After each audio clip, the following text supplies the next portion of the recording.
মাধ্যমে দেশে চলমান রাজনৈতিক সংকট সমাধানে তাগিদ দিয়েছেন বাংলাদেশে নিযুক্ত মার্কিন রাষ্ট্রদূত ড্যান ডব্লিউ মজিনা ও চীনের রাষ্ট্রদূত লি জুন। রাজধানীতে দুটি পৃথক অনুষ্ঠানে সাংবাদিকদের সাথে আলাপকালে এই আহ্বান জানান তারা। এস এম আতিকের রিপোর্ট।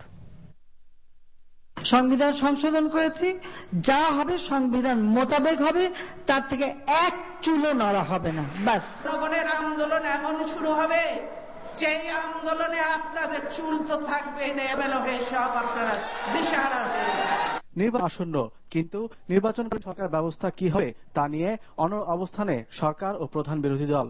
ফলে নতুন করে রাজনৈতিক সংকটের আশঙ্কা দেখা দিয়েছে। এই অবস্থায় রাজধানীতে এক অনুষ্ঠানে বাংলাদেশে নিযুক্ত চীনা রাষ্ট্রদূত সংকট সমাধানে তাগিদ দিলেন দুই রাজনৈতিক দলকে সমঝোতায় আসার।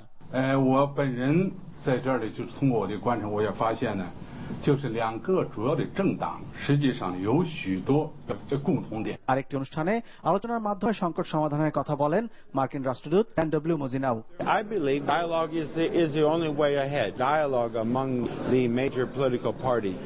They must engage in constructive dialogue to find an agreed way forward. And I am fully confident that at the end of the day, Bangladesh will do just that.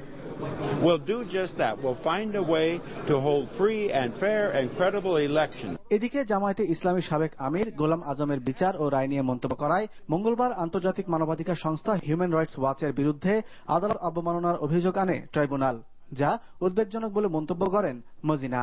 Human Rights Watch is a world-renowned organization. It's based in America. It has a long tradition and history of promoting respect for human rights. Bangladesh prosecutors charging Human Rights Watch with contempt of court.